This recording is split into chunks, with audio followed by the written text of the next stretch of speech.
And this is a guy we should be adding. And if you add him this week, you loved life because he was coming off not just a great Sunday last week when we were ahead of that curve, but also a great Thursday night football as well. So last week, 7 for 9 for 164 and a touchdown. This week on Thursday, 5 for 5, 77 and a touchdown. He didn't even play the first 2 weeks of the year, and he's already a top 10 tight end in scoring, if you can believe it. Fantasy Sports Today, only on SportsGrid. Travis Hunter, Joe, is a part-time wide receiver. As I've told people from the moment he was drafted, there's zero chance long-term that they'll continue to do this in terms of playing offense and defense. They're going to have to pick a position with him. Brian Thomas, he was unbelievable. Talking to the Jaguars about him last season, he was so far ahead of schedule where they thought he'd be super smart. He had a wrist injury, by the way. We need to mention that, Joe, earlier this season. Pro Football Today, only on SportsGrid. SMU is undefeated. You got Louisville that knocked off Miami. Yeah. Miami has one loss. There's multiple teams that potentially can make a run for an ACC championship. So their backs are still against the wall. Like Georgia Tech is not a shoo-in right now just because they're undefeated, because they still have to play Georgia at the end of the year as well. Even though it's out of conference, that can knock them out of the playoff. SportsGrid's College Football Today. $17,848 have been bet on this question, Joe, at Kalshi. How many pro football games will Taylor Swift attend this season? They average an average of 9.3 games during this season here, and a lot of that has to do with her reduced touring schedule and this maybe being his final NFL season. Incredible stuff here. The Early Line, only on SportsGrid.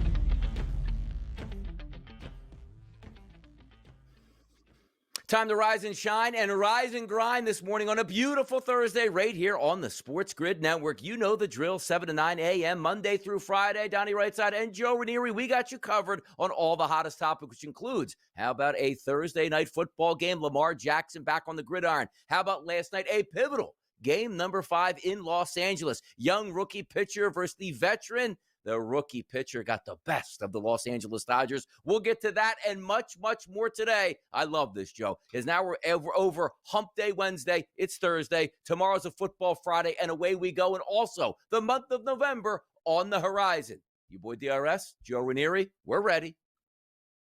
Unbelievable, Don. I can't believe we're getting ready to say goodbye to October and welcome in November. It feels like just yesterday we were trying to figure out who was going to make the playoffs in the college football world here. But we still have to wait a week to get that first ranking from the committee, which apparently knows better than everyone else. Yeah, can't wait for that ranking to come up. But also understand this. In the SEC, it just means more, including governors saying, I'll make sure we get the right hire for our football team. Let's get caffeinated. Donnie, we got to do it, Donnie. We have to talk about the college football coaching carousel again, because it has officially gone off the deep end and plunged, quite honestly, into a level of insanity I didn't even know was possible here. Because as you know, LSU fired Brian Kelly earlier this week after a 5-3 start. They had national title expectations. Well, not anymore, they don't. So they're canning him. But that wasn't the real story. The real story is that they're paying him over $50 million not to coach. That's $50 million to go away. And by the way, he wasn't the only college football head coach to get millions of dollars to go away this season, leaving a lot of us scratching our head and going, what in the world is going on here? We've got blue blood programs. Florida, Penn State, now LSU, all looking for new coaches in the middle of the season. This is no longer a carousel, Donnie. It is a financial dumpster fire created by athletic directors and universities. And if you've ever sat there wondering, like we have, how in the world do these schools justify paying tens of millions of dollars to guys they just hired and now are firing? Well, we finally have an answer, and yeah, it's as bad as you may have thought it was. The athletic director at LSU, a guy named Scott Woodward, he is the same genius who hired Jimbo Fisher at Texas A&M, and he has now handed out the 2 largest buyouts in the history of college football. And why? Well, here's the kicker. It appears that the athletic director and the coach, well, most times they have the same agent. So, of course, the athletic director isn't going to play hardball on a buyout with his own agent. So we have agents playing 4D chess here, Donnie, negotiating while with themselves, really. And universities are lighting up $50 million cigars with our tuition money like it's no issue. It has gotten so completely out of control that the actual elected governor of Louisiana, Jeff Landry, held a press conference and basically said, oh, hell no, Scott Woodward is not hiring the next coach. My people will. The governor of Louisiana has now had to step into college football. He said he'd rather have President Trump hire the next coach than let his athletic director do it again. God, I love college football, Donnie. But we're at the point where governors have to step in, and stop agents from robbing their universities blind and taking everybody's money. Which brings me to my main point again. How do we apply for these jobs, Donnie? Seriously, where is the application? Because you and I am sure, will gladly come in, change our accents, dance really weird with a recruit, go 5-3, oh yeah, and collect our $50 million check right out the door. You got to love college football. If you thought college basketball was madness, you haven't seen anything yet. It's such a good thing, too, because you take a look at the governor, right? He's like, hey, we're trying to balance budgets. Well, why are we $50 million short this year? Had to pay the football coach to go away. Oh, we're having a press conference right now about this, and this isn't happening again. When you mess with taxpayer money, the governor's going to get involved, and that's where you're seeing at LSU. And by the way, forget about the ADs. Let the fan base vote on who the next coach will be. I guarantee you they will pick a better coach than the AD actually will come up because a backroom dealing there, handshake, like, I got you covered. And by the way, next time I get an AD job, I'll leave LSU. I'll go to Oregon. Make sure I get the sweetheart deal as well. Yeah. Stop the madness here, and that's what they're doing. And the SEC, yeah, it just means more at this point. You know what else means more? The early lineup, getting the people caught up on the information they need to know, which is Trey Savage. That's all I'm going to say, Joe. You're not supposed to be a rookie pitcher in a pivotal Game 5 on the road and go 7 innings, 3 hits, 1 earned run, 12 strikeouts, no free passes. Oh, my goodness. What a performance by the young cat on the mound last night. 22 years old, Donnie. You could have fooled me last night. The kid was absolutely unreal. And now the Blue Jays head home, hold a 3-2 advantage, and have an opportunity in front of their own fans to close it out and be world champions. I mean, you can't write a better script than what the Blue Jays are doing right now.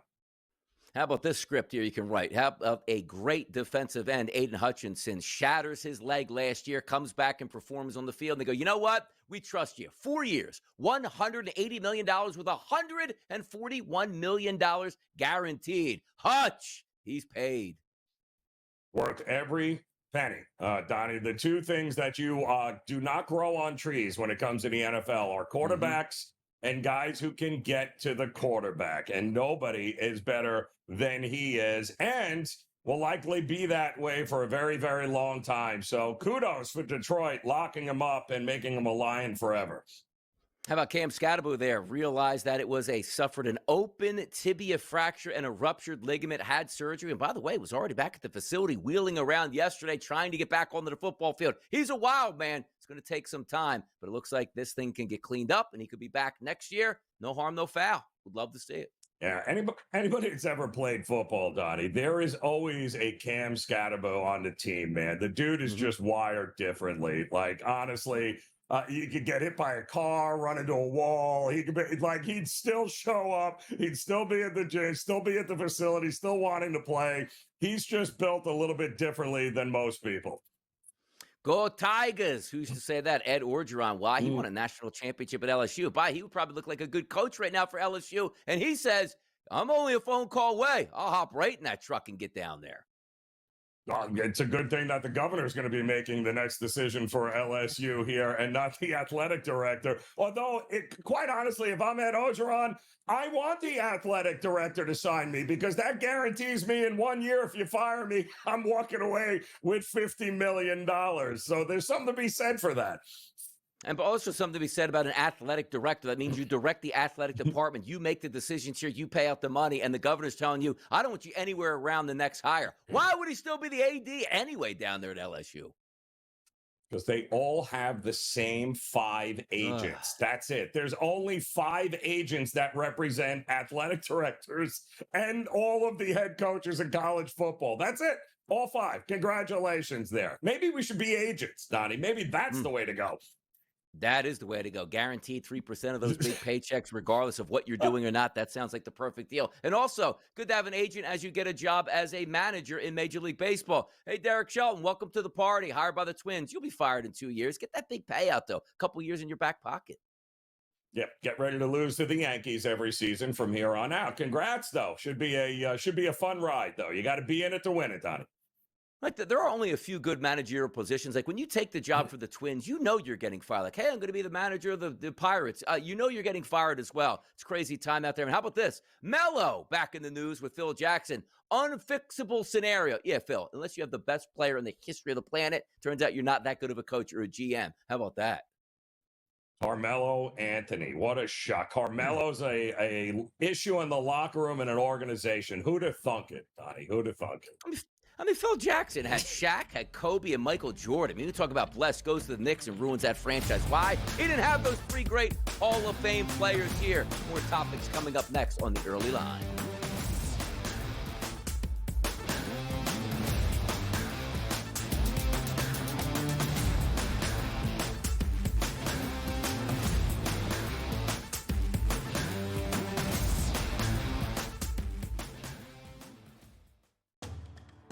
You just see Texas in any game, and again, Kentucky used to be able to put up points in the past. 43.5 is crazy because it just feels like Texas is going to come in, play really good defense, and try to squeeze this game out. It'll be interesting to see because nothing got ailed from that victory last week. Texas is back. I'm just being facetious at this point, but if we see one of those performances, 17-14 Texas in the fourth quarter, yeah, come on, right? I mean, really? I mean, they got a gift last week. SportsGrid's College Football Today. Jamar Chase and T. Higgins. It looks like the Bengals fantasy pieces are back. What did you make of that Joe Flacco performance on Thursday night? Turning back time. Yeah, it was great for a guy like me with gray in the beard. I love seeing it. I love my representation. But at the end of the day, just from a wagering standpoint, if this continues, it'll give some consistency and it'll give some value back to those tools that you were mentioning on the Bengals. Fantasy Sports Today, only on SportsGrid. Defense is above average this year, and I think big picture they're going to be probably the most consistent moving forward. The problem I have is this guy, Trevor Lawrence, big picture. You got to take the good, the bad, and the ugly. And the ugly sometimes is real ugly. He is not comfortable in the pocket on a consistent basis, and that's a problem. Pro Football Today, only on SportsGrid. It starts innocent. One bet, one boost, one thrill. You're not haunted by ghosts. You're haunted by doubt. But that's where SportsGrid brings the light when the lines get dark. The only thing scarier than losing a bet is missing a winner. It's smarter to be on SportsGrid.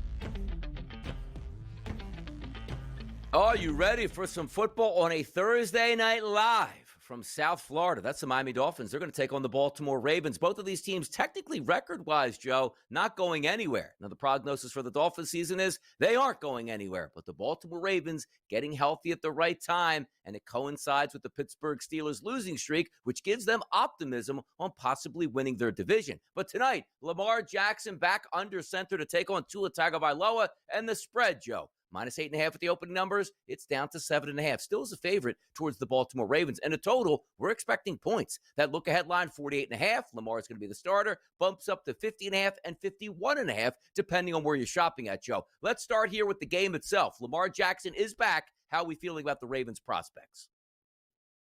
Well, I mean, listen, I think they got back on the right track last week. Certainly defensively, they had a good showing against the Chicago Bears. But the thing that's interesting to me here is I don't know what we're going to get from Lamar Jackson. I mean, are they just taking, just let him run around all day with a hamstring injury? He wasn't good enough to play, 4 days ago, Donnie, but somehow or another, he's 100% now in just a couple of more days rest with a hamstring. So I think they're going to have to rely on him either to drop back or it's going to be the Derrick Henry show here. And say what you want about the Dolphins. The Dolphins have had every reason to quit on this season, Donnie. And yet they haven't. And they continue to fight and they continue to play hard. And they went in to Atlanta and took what, should have been an Atlanta running them over type of situation and beat the snot out of them. So maybe there's a little something left in the tank here for the Miami Dolphins at home tonight. Here's what I'm trying to decide, Joe. And this is the always tough part about handicapping. We don't like surprises and we don't like hunch bets, right? Because if you can tell me that I'm getting Lamar Jackson, the MVP candidate, back tonight, they should move up and down the field. I mean, the Ravens always do. When the Ravens are healthy on offense, which they are, that's 30-plus points. I don't care who they're actually playing. But am I getting the same Lamar Jackson that goes, all right, now we got to worry about him running. And then if he does the read option, we got to worry about, Derrick Henry in the backfield. If he pulls it there, he's got wide receivers and dual set tight ends here. They can move it. But understand this about the Miami Dolphins. They open up the season on the road against the Colts. They lose 33-8. It was thought of at the time like, oh my God, like Miami is horrible. Like the Colts beat you that bad. The Colts might be the best team in football right now as it stands. The reason I want to bring that up is they got hammered on the road by a good Colts team. Then they play the Patriots, 33-27. They lose, Joe, 6-point margin. You play the Buffalo Bills on the road, one of the better teams in the NFL. 31-21, 10-point margin, but you basically hung around. Then you beat the Jets. You lose to the Panthers, 27-23, 3-point margin. You lose to the Chargers, 29-27, 2-point margin. You play the Browns on the road in the freezing cold, rain coming down sideways, and it looked like they quit 31-6. But then you get them back in a dome scenario where they're used to. It's not cold outside. It's not windy, rainy. You pace the Falcons 34-10. So my question to you, Joe, is that we're talking about with the Dolphins, what are we actually getting out of the Dolphins tonight, right? And that's the big problem. And by the way, they announced Lamar, we knew this, 48 hours ago? This line has not moved. This has been 7.5 forever. In fact, so Lamar's not getting the bump in the market like we thought it might. I thought for sure this would have gone to 8.5 at this point, Donnie, but yet we are stuck here at 7.5, which is a very key number, and you nailed it. That was in a dome last week, and you know what? Now they're back home here, and it's not snowing. It's not going to be, 20 degrees. Yeah, they're going to be very comfortable here, the Dolphins. I think there's a little left in the tank with this team, and everyone's kind of dismissing it.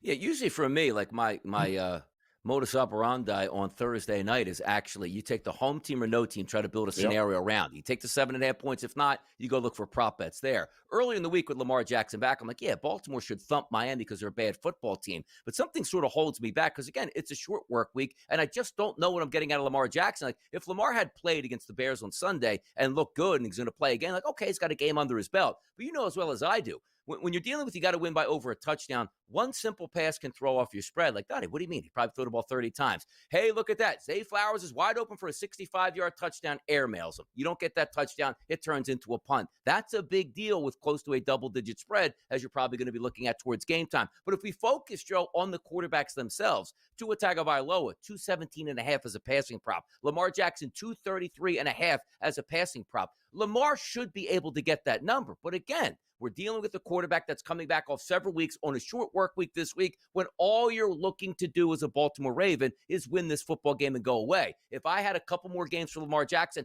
I'd be all in. And by the way, his touchdown prop to throw, Joe, is 1.5. But it's minus 178 towards the juice right now to throw those two touchdowns. I'm just having a hard time wrapping my head around, am I getting the Lamar Jackson I expect, or am I getting Lamar Jackson because, look, I'm healthy now. We just want to win and get out of town. That to me is the $1 million question. But again, I find it hard to believe that he wasn't healthy enough to play on Sunday, Donnie, against a much better, record-wise and everything else, a team that comes in with, 4 straight wins.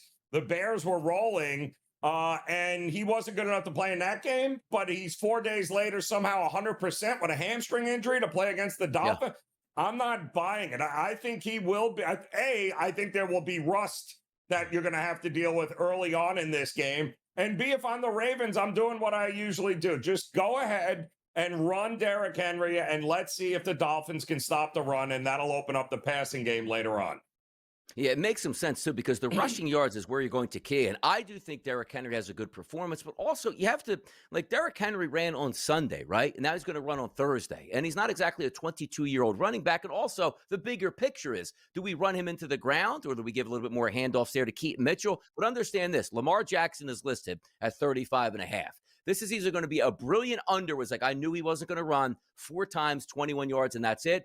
Or it's one of those oh, you guys don't think I'm healthy tonight? 7 carries, 78 yards, and a touchdown for Lamar Jackson. How do we play the ground game focusing on Lamar Jackson? Is it, hey, the hamstring, it's a short week, or he's going to show you he can run early enough to even get 40 yards and then maybe throttle down later in the game? I would not run him. I certainly wouldn't have any design runs for him. He may have to scramble and get out of dodge a little bit. But for the most part, I'm not scheduling him to be a running back in this game at all. I'm not calling any RPOs. I am just basically handing it off, or I'm dropping him back and let him get into some rhythm and kind of get the feel back. And also some really low numbers on those receiving props here. We'll get back to this game more in hour number 2, Thursday Night Football. But now it's time for NFL News and Notes coming up next on the Early Line.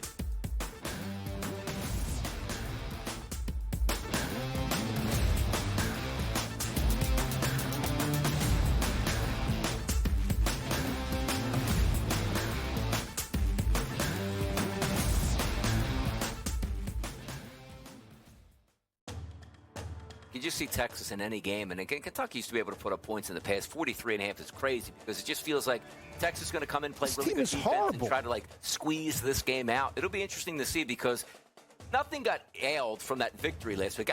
Texas is back. I'm just being facetious at this point, but if we see one of those performances, 17-14 Texas in the fourth quarter, come on, right? I mean, really, they got a gift last week. SportsGrid's College Football Today.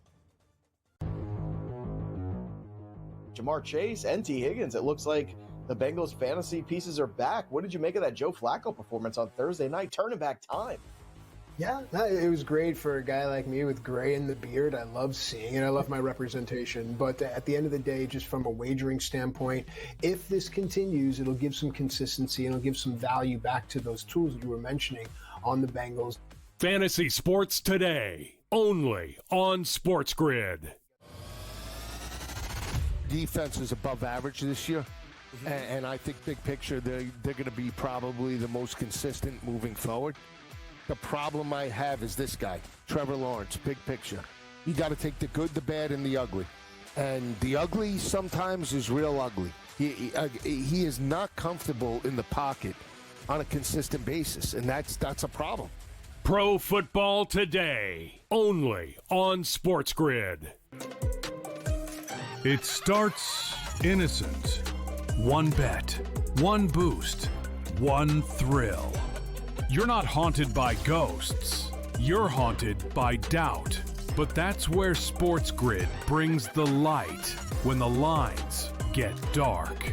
The only thing scarier than losing a bet is missing a winner. It's smarter to be on SportsGrid.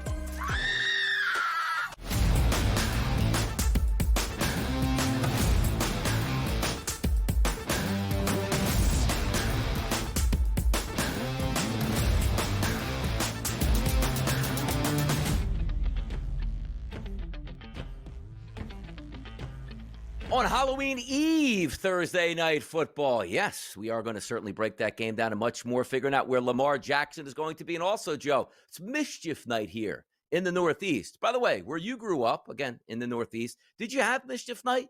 Did they call it that? Did you do anything the night before Halloween?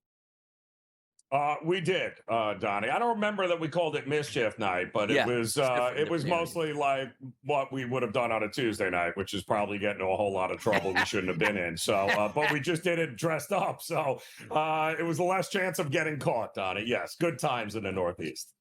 I'm telling you, we loved Mischief Night here in southern New Jersey. By the way, Camden, New Jersey, just outside of Philadelphia, they called it Devil's Night. More to the, I guess you could say, eastern part of the state, it was called Mischief Night. Northern New Jersey, where I went to school, it's called Cabbage Night. I mean, Joe, cabbage? You throw cabbage? Never understood that one. Cabbage is scary enough, but I don't know that I'd name a night after it, associating it with Halloween. So that's a strange one there, Donnie. That's a strange one. I'll tell you, Aiden Hutchinson could dress up as a bank today. Why? Because he made bank. 4 years, 180, 141 guaranteed. The superstar edge rusher was paid, and rightfully so. Detroit looking to do big things this year, and maybe would have done it last year if the entire defense didn't get hurt, which included Aiden Hutchinson. But that's one of those things where sometimes you get a devastating leg injury like that. You might never see that second big contract. This guy worked his tail off to get back and is dominating once again. Well-deserved. $141 automatically in the bank, Joe, regardless of what happens. That's pretty good. I believe that's a record for a non-quarterback, too, in the NFL. Yeah. And I mean, what, $45 million a year, basically? He becomes the second highest paid non-quarterback on an average annual salary. I believe Micah Parsons was the one who set the stage earlier this year when the Green Bay Packers signed him to that deal. So, but again, two guys that are absolute game wreckers and game changers on the defensive side of the ball. And it is no wonder that Green Bay and Detroit, ironically now, have two of the game's top paid and best pass rushers in all of the NFL there. It says something about the NFC North there. It does. I mean, great player, got paid here. We'll see how the rest of the season goes for those Detroit Lions. If we do take a look at injury information and guys coming back, this is a pretty big deal. And this is what I love where you try to extrapolate on the game. Jacksonville's going to take on Las Vegas this weekend. You might have looked at the last time you saw Las Vegas. They were completely inept against the Kansas City Chiefs. I think, Joe, they had 3 first downs in that game, kept the ball for 17 minutes total of that football game, which is absolutely incredible over 60 minutes. But understand this, help is on the way. Brock Bowers got a full practice back in. Before he got injured, he looked like he was going to be the wrecking ball we knew he could be. He says he's close to 100%. Also, Jacoby Myers, their top wide receiver, got in the full practice on Wednesday as well. Help is on the way for the Raiders. Not to say that they're going to win this football game or have a great run of the season, but I think you might get a different look Raiders this week with Brock Bowers and the boys coming back. Oh, well, you absolutely should. I mean, he was instrumental in the first couple of games of the season. I remember Gino opened up the season, looked tremendous there. It was one of the worst games, right? I think it was New England that they played there. But let's face it here, they need weapons. They have to protect Gino. If they can establish now, because Genti hasn't been able to get going because everyone's like, well, what else are they going to do besides try and run the ball here? Yeah, I think this will be a little different version of the Raiders than we've seen most of the year.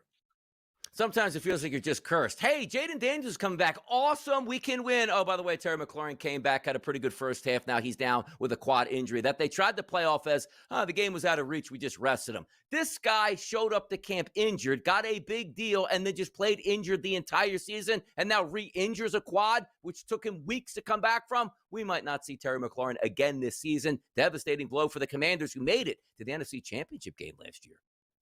Yeah, they hope that it's not long-term, but they're going to reassess it next week. It's not going to be good. And it's so, because you saw what kind of game changer he was in that game, right? Monday night against the Chiefs. Yep. I mean, he's making that toe tap. That's who McLaurin is, but unfortunately, we might not see it the rest of the year. Tyler Shuck here out for the Earth. Luke's, hey, how about that prognostication there? Out for the rest of the remaining season. He's going to get his first start of the year. I hate when coaches do this. Like Spencer Rattler wasn't good. You're on a bad football team. And you say, okay, he's their starter the rest of the year. Good luck with that in 2 weeks if the kid can't perform. And by the way, you're not getting a soft landing against like the Titans this week. You're on the road against a rested Rams team. Ouch. Well, and listen, he got, 7 games to sit on the sidelines, try and get acclimated to the game. But, it's not like a 22-year-old rookie. The guy's like, 37? It's kind of crazy when you think about it. Joe Flacco doesn't feel good. Carson Wentz didn't feel good. How'd that work out for a certain starting quarterback? Much more NFL news and notes again coming back right here on the Early Line.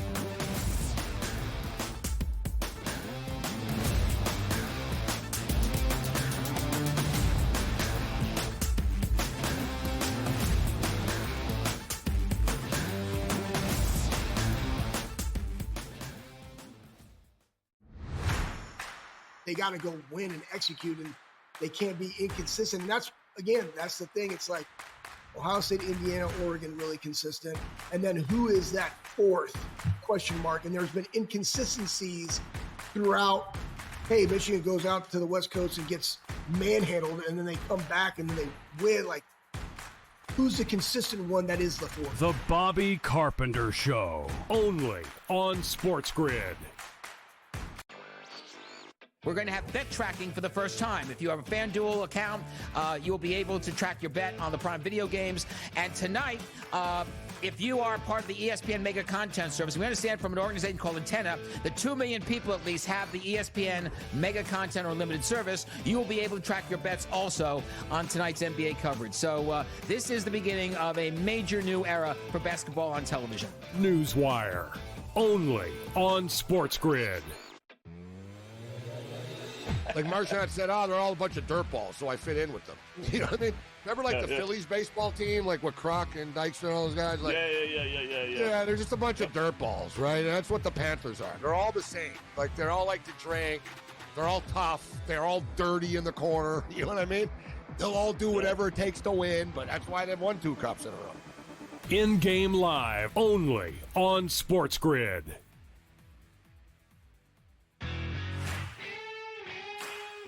For him and Cignetti are the most Spurrier-like personalities, Spurrier-like head coaches, and Cignetti's locked up. And you know what? And Ole Miss could very well lock Lane Kiffin up, but he will always be a fighting under. At Ole Miss, you will always be a little bit of an underdog because of who you're playing. At Florida, you don't ever have to be an underdog because of their resources.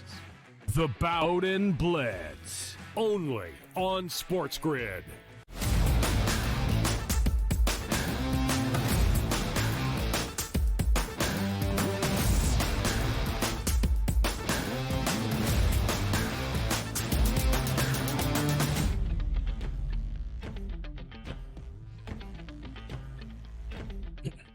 Now, we're in the month of October. Only a few more days left till we hit November. Then you start to say, okay, football season in the mist. College football season technically used to wind down in November, but now we still got 3 months of college football season left. It's sort of like the NBA takes a back seat. We like opening night. We like the sport back in our lives, but also watching some of these highlights. You can score some more, and you can score on top of that right now, Joe. The early start to the NBA and a lot of players coming up lame on a night-to-night basis injury-wise, but the guys that are playing here, like Austin Reeves, like last night, he goes on the road, hits a jump shot with less than a second to go, basically a buzzer beater to win that game, scores, I think it was 20, did a 28 or 29, which didn't even hit his points prop and lowered his scoring average on the season, man. Dudes are scoring out there in the NBA. They are. And, Donnie, you look back here, it's so funny how we forget, but usually to start the season, there is a lot less defense being played, a lot more threes being chucked up, and analytics is kind of changing. You got a lot more organizations like the Miami Heat, Donnie, that are dropping $140 a game. This was a team that was hell-bent on making it a half-court game, slowing everything down, using the shot clock. No, not anymore. A lot of teams are adopting get as many shots as you can. It's a numbers game. Chuck up as many as you can, run as fast as you can, and let's see how many points you can score early in the season. Yeah, get those shots up, man, early. Make it known that you're a baller here. I'll tell you, we're going to take a look at a game tonight. Orlando Magic and the Charlotte Hornets. Coming into the season, hey, this could be Orlando's year in the East. It's absolutely wide open. They should be able to get at least a top 2, maybe top 3 seed, if not the number 1 seed, based on the scenarios we saw last year where this team's starting to come into his own. Well, I look at the standings right now, Joe, and I find the Orlando Magic at 1-4 on the season, on the road, but favored tonight. Opened up at 3. It's at 2.5, between 2.5, I should say, and 3.5, depending on where you're shopping at. And look at this total. No surprise. The 238.5s overnight, they're gone. We're into the 240s now. As you see the graph, they got 241.5. What's up with the Orlando Magic? sooner than later on a 4-game losing streak, you got to start winning if you want to be one of the better teams in the East. This is exactly what we were just talking about, Donnie. The Orlando Magic have decided in the offseason that they were going to make a trade for Desmond Bane because they wanted to increase the shooting. Orlando last year, over the last couple of years under Mosley, has been one of those teams, Donnie, where you dreaded having to play the Orlando Magic because you knew it was going to be a rock fight. It was going to be physical. You were going to get beat up. And the first one to 105 wins. Orlando this year has now decided, no. We're going to run up and down the court. We're going to chuck the ball around. We're going to play little defense. And they have no rhyme or reason. They're not a good offensive team. And they're trying to play in a style they're not built to play and aren't used to playing. And that's why you're seeing, outside of that opening game against Miami, which, again, still they scored a ridiculous amount of points. They have not shot well. They have not kept anybody to 100 points. And now they're going to go and take on a team that is the fastest tempo team in the NBA with the Charlotte Hornets. Good luck trying to play Charlotte's game. You're not built like that. At some point, Donnie, Orlando has got to go, you know what? Maybe we should go back to being a rock fight team and play a little more physicality here and see how that goes. Exactly. And look, changing it up, you're going to have some of those nights where it's like, okay, this isn't working out well. Do they stick with the plan? Do they go back to another plan? Well, it's still early in the season. You could try things out. Points props in this game, LaMelo Ball listed at 25.5, Paolo Banchero at 26.5. Some of those superstars to certainly keep your eye on at this point. The Wizards and the Thunder, which it says here, which is not correct. It's actually the Warriors and the Bucks. We'll go with that one first. How about this? Oh, wait, hold on. We do have this correct. Why am I dyslexic this morning? All right, we'll go. So let's flip it back up. We will go Wizards and the Thunder here. That's an 8 o'clock start. Heavy. What do we got? A football line here, Joe? Minus 17. That's now listed at 15.5 and a total of 232.5. Is this going to be as easy as it sounds? By the way, one of those easy games last night were the Pelicans in town in elevation. They got smoked. Does the Thunder smoke the Wizards tonight? Yeah, it was no Chet Holmgren last night. Doesn't look like he is playing tonight either here, Donnie. No Isaiah Joe. So the same, injury concerns or load management, whatever you want to call it, early on. But the reality is, listen, Washington is one of the worst teams in the NBA this year. They're not going to be good. Somehow they blew that 20-point lead to your Sixers there a couple of nights ago, which is still head-scratching. They're giving back-to-back games in which they've given up 139 points to Charlotte and Philly, and now they take on OKC. I'm not running this early in the season because the backdoor cover will be open, but maybe an Oklahoma City Thunder team total might be in play here tonight. How about the Warriors and the Bucks? Yes, this game is actually playing at the same time, 8 o'clock, as the Wizards and the Oklahoma City Thunder. This line opened up as a 1.5-point favorite overnight for the Golden State Warriors. Now we're seeing it as high as most outlets, Joe, at 2.5 points for the road team, the Warriors as the favorite. The total, 231.5. Warriors, Bucks, 8 o'clock. What do we got? Yeah, so we got Kevin Porter out for this game here. We know that coming in. This is going to be a fun one. These two teams have a lot of experience against one another. Great Milwaukee win against the Knicks a couple of nights ago, while the Clippers came to town and shot 36% the other night against Golden State Warriors, who won a game 98-79. Talk about a throwback here, Donnie. I think they're going to have to score in this one going on the road. Certainly give the edge to the home team Bucks here, but you can never count out Golden State in this spot. So I would look to the Bucks, though. Some of the leaders here in the clubhouse for points being scored tonight. One for the Golden State Warriors, Steph Curry, 26.5, and you get no bargains on Giannis Antetokounmpo if you want to take him. FanDuel reporting back 31.5 points. So 32 points to cash in that ticket here. Final game of the night that we'll talk about, and it looks like this game is an 8:30 start tonight. So look at that. All East Coast style games here. Love to see that. Miami Heat, San Antonio Spurs. Here's one of the games that we love. You take a look at the line, Joe. Excuse me. Opened up 5.5. Still sits at 5.5 at just about every book. The total at 232.5. The ticket count heavy on the Spurs, but no movement just yet here. Could we have a public annihilation and the Heat hang around that 5.5? Well, listen, Miami is a completely different team now than they have been. I mean, they are scoring in bunches, still playing some defense, but it's the style of play that we have gotten, we're shaking our head going, what? we knew Norman Powell was going to be the scorer for Miami with Tyler Hero out this year, right? And he'll be back eventually. But he's averaging, Powell, 24 points a game. Didn't play in that last game against Charlotte. Still questionable for this game. But then you look down the list, Donnie, I mean, they have everybody else on this team is a double-digit scorer on average. It's absolutely crazy here. We are going to keep an eye, though, on the injury report here. Cornette not available. Sokan still not available. De'Aaron Fox not available. So this is getting 5.5 points for the Miami Heat, who have no problem dropping $130 against anybody. That's a big ask for the San Antonio team.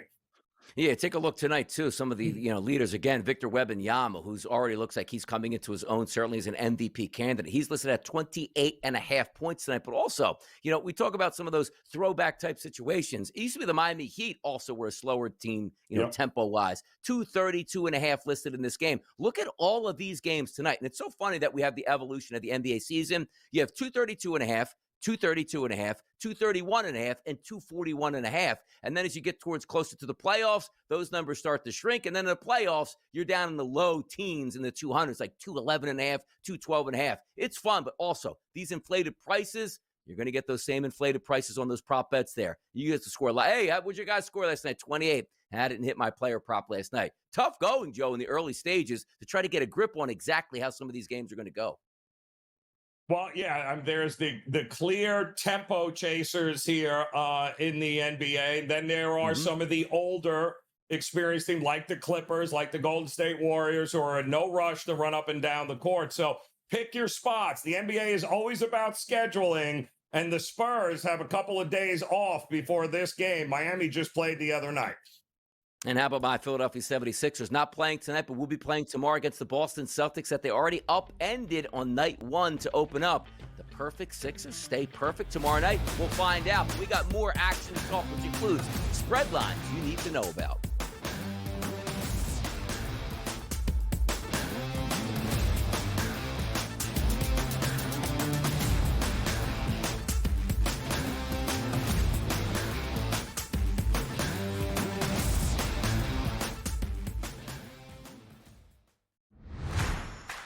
They got to go win and execute, and they can't be inconsistent. And that's the thing. It's like Ohio State, Indiana, Oregon, really consistent.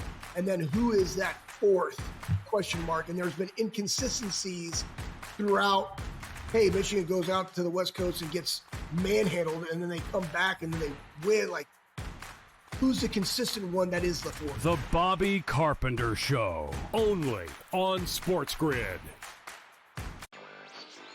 We're going to have bet tracking for the first time. If you have a FanDuel account, you'll be able to track your bet on the Prime Video games. And tonight, if you are part of the ESPN Mega Content Service, we understand from an organization called Antenna that 2 million people at least have the ESPN Mega Content or Limited Service. You will be able to track your bets also on tonight's NBA coverage. So this is the beginning of a major new era for basketball on television. Newswire, only on SportsGrid.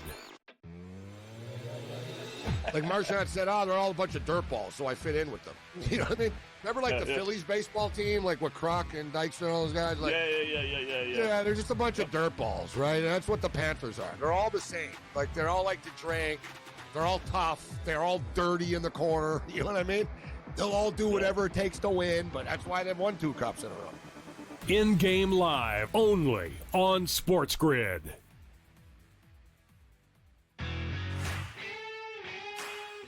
For him and Signetti are the most Spurrier-like personalities, Spurrier-like head coaches, and Signetti's locked up. And you know what? And Ole Miss could very well lock Lane Kiffin up, but he will always be a fighting under. At Ole Miss, you will always be a little bit of an underdog because of your playing. At Florida, you don't ever have to be an underdog because of their resources. The Bowden Blitz, only on SportsGrid.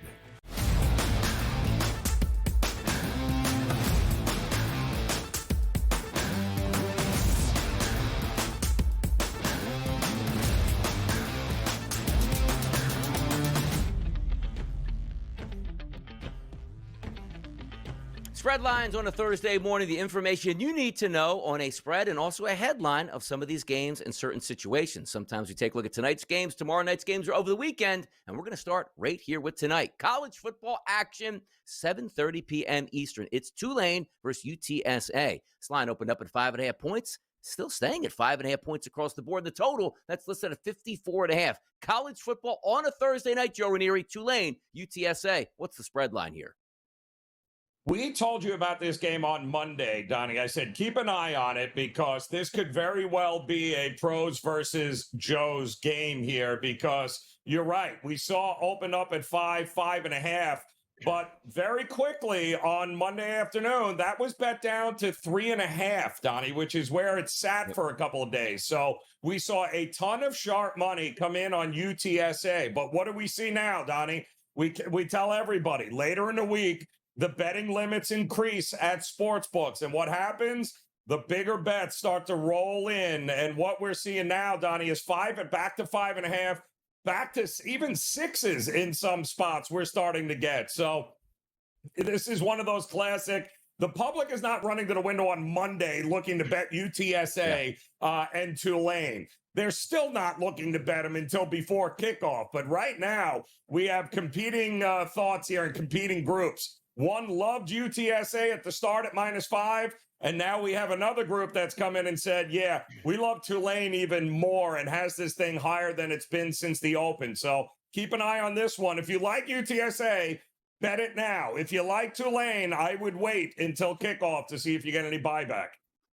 Commander-in-Chief's trophy up in the air here. Army going to take on Air Force at noon, November the 1st. That's Saturday. This line opened up as a slight favorite towards Army. Now we're seeing Air Force as the favorite at -1.5. And a total, Joe, listed at 49.5. Army, Air Force Saturday. What's the spread line here? You know, remember when this game was always an instant bet for me each and every year. Play the under. I don't care what it is. 30, 35, doesn't make a difference. Play the under. No, can't do that anymore. Can't do it this year. I mean, we're talking about an Army Air Force game with the total hovering around 50, Donnie. And to me, it's very simple. Why? Air Force comes into this game statistically with the worst defense in the country. I'll repeat, the worst defense in the country. Second worst, by the way, is Rutgers, but that's a whole nother story here. They are absolutely horrific. But you're looking at an Army team that's going to run the ball 90, 95% of the time, right? So you got to think Air Force, who's better equipped, even as bad as you are defensively, because you get lit up when teams throw the ball. You got to think Air Force is going to be able to hold their own. The problem is Army's defense, very good against the run, not great against the pass. And guess what Air Force now has? A passing game, which is why they're in all of these high-scoring games. So there is a reason why this total is at 50. We are not. This ain't your mom's Air Force versus Army anymore. This is a new era, and we're going to get a ton of points in this game here, Donnie. How about that? Saturday afternoon, let's look at an ACC tilt. That's Virginia and California. Virginia traveling from the East Coast to the West Coast to take on Cal. This line opened up around 4.5. We don't have much movement here. It still sits at 4.5, and a total anywhere we're shopping at 52.5 to 53.5. Virginia, Cal, and the ACC. The spread line here, Joe, is what?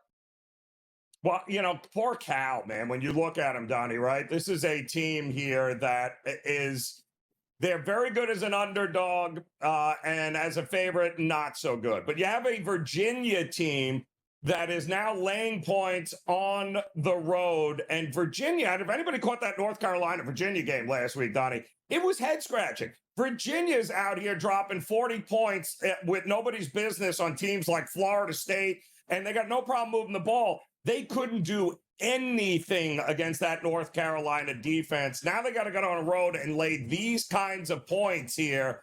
I do think there is going to be some Cal money coming in late before kickoff in this one. So once again, if you want Cal, I might grab the points now. But Virginia, if that team shows up against Cal that we just saw against North Carolina, and by the way, Virginia was home, now they're on the road, it's going to be a long day for Virginia. Absolutely. How about this? Could it be a long night for the Miami Dolphins or a surprise victory where they say, you know what, we're not done and we might be able to make the playoffs, and basically ending Baltimore's playoff run before it even gets started? Baltimore's going to have their starting quarterback Lamar Jackson back under center. This line sits at 7.5, and money on the over continues to pour in as high as 51.5 at some outlets here. The spread line for Thursday night football, Joe, is what? Well, it's so funny, Donnie, because the spread tickets are, it's interesting. We're seeing a lot of tickets on the Ravens, but the line is not moving anywhere. And it hasn't for most of the week. Even after Lamar was, okay, he's going, he's 100%, he's back in. Okay, great. Why is this line not 8.5? What is going on here? Well, what's going on here, it's clear where the pros are going, and they're going to the over. You talked about that game opening up 48.5 with some questions as far as whether Lamar would be playing or not. Well, now we're seeing 51s, even 51.5. Wouldn't shock me if it even gets higher, because the public loves overs on Thursday night here. But keep in mind, this line from a spread perspective, Donnie, has not moved an inch here, which tells me, even though the public thinks the Ravens are going to run them over, guess what? There's a significant group of people here, influential bettors, that think maybe 7.5 might be a little too much here with the Dolphins.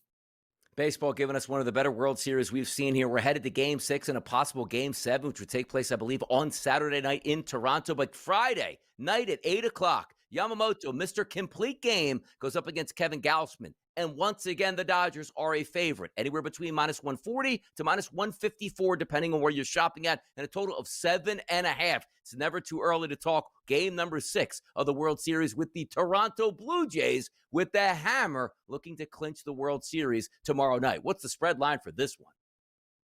Well, it's interesting. Back to 7.5. So last night, of course, because the Dodgers couldn't score more than one run, it did land under, even though Toronto did their part here. I'm just wondering, at what point do the Blue Jays start getting a little more love? Is this not a pick'em game, Donnie? I'm shocked they're still a $150 favorite here. I don't care who they're throwing, with their backs against the wall, hitting 200 as a team in the World Series. Seems like there's plenty of value on the Jays still.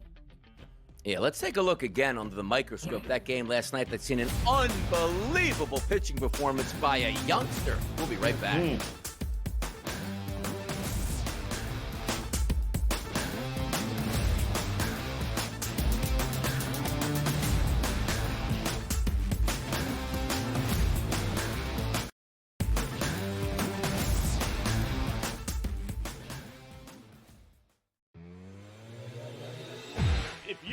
A Mavericks game, every single play he's arguing with the referees. I mean, if I was like the ref, hands are up. It's like, dude, everyone else is halfway up the floor right now, and you're still back here arguing. Yeah. I mean, I would tee him up. There is no doubt in my mind, Gabe, the NBA's got to go to these refs and say, listen, you know what? Swallow the whistle with him. In-game live, only on SportsGrid. I am willing to bet on Wemby is a triple-double ladder season-long market. I did this actually with Caitlin Clark, who had a triple-double in Game 1 and then spent the rest of the season injured. I hope that does not happen with Victor Wembanyama. 3 triple-doubles at plus 165 should be absolutely no problem for Wemby. Had 2 his rookie season, 1 last year prior to the injury. Game time decisions. Only on SportsGrid. It is exactly why, like you said, Donnie, this time of year is the absolute best in sports. And first off, the NBA returned to NBC. And hearing that theme music, seeing Mike Tirico back on the call, seeing Michael Jordan on the screen, it just felt right? Like an old friend that you haven't seen in decades that walks back into your life. The early line, only on SportsGrid. People who filed it are actually representatives of Chicago, so they're from the city. They're kind of saying, this is really going to cripple the industry if we do this even more. I think it's really important when we talk about this stuff because so many places want to keep taxing sports betting more and more and more, which is well within their right. But there gets to a point where the bubble bursts and sports books either don't want to do business or they change the way they do it by passing it down to the customer. Newswire, only on SportsGrid.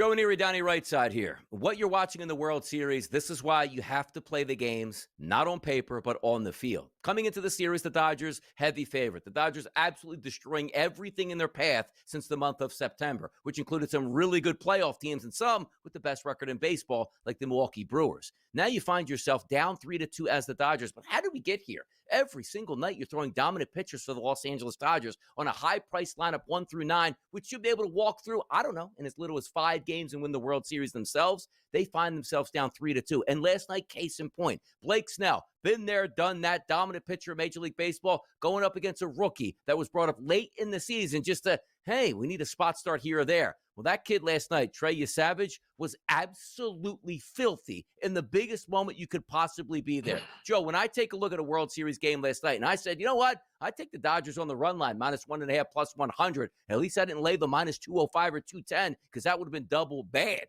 7 innings pitched, 3 hits, 1 earned run, 12 strikeouts, no walks. What a performance by Savage. Yeah, that splitter is absolutely filthy. Absolutely filthy. And there's nothing the Dodgers could do to even come close to hitting it, Donnie. Every time they got 2 strikes, you knew it was likely a strikeout because they had no clue on how to adjust to hit that splitter. But keep this in mind. After that 18-inning marathon in which the Blue Jays have lost, they have outscored the Dodgers since that game, Donnie, 12-3. They have out-hit them 20-10 in the last couple of games. Now they're up 3-2. And when you look at it, they're hitting 200 as a team, Donnie. I think 8 of the 9 home runs that they have in this series have all been solo shots. They're not even making contact, doing absolutely nothing to manufacture runs.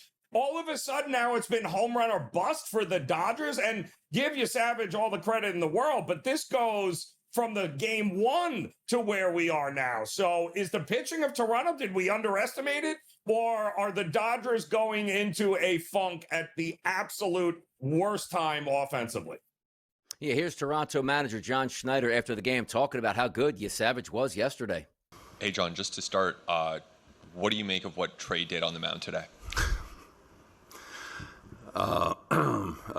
He was pretty good. Historic stuff, you know what I mean? When you talk about that stage and his numbers,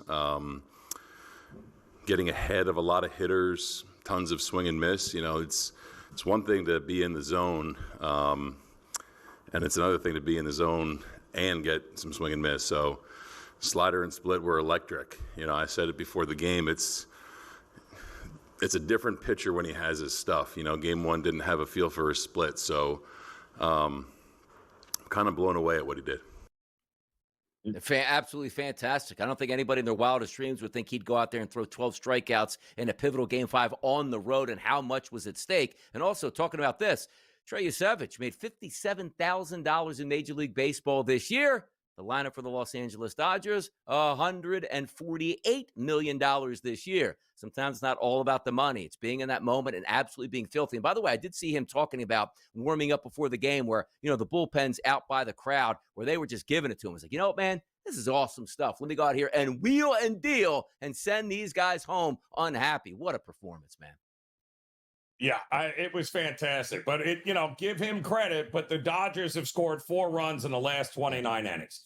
That is not going to get it done. For a team with that payroll, Donnie, and for a team, they are hitting 202 in this series.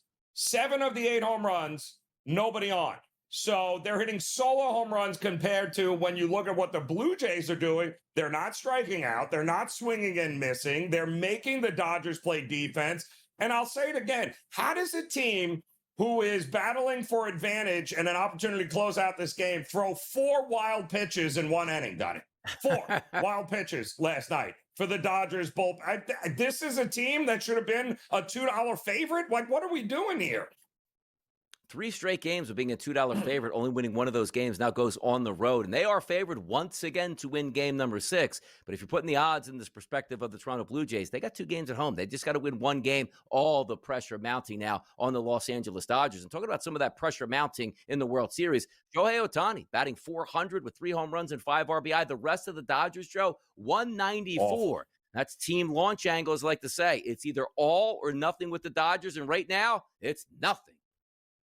Well, and Dave Robbins, what was your big idea to get a spark by putting Mookie Betts, who can't hit water if he fell out of a boat? You're going to bat him third? That was your spark? Unreal. Game number 6. They need a spark. They do. We'll see if they find it. Hour number 2 next. Spark it up, baby.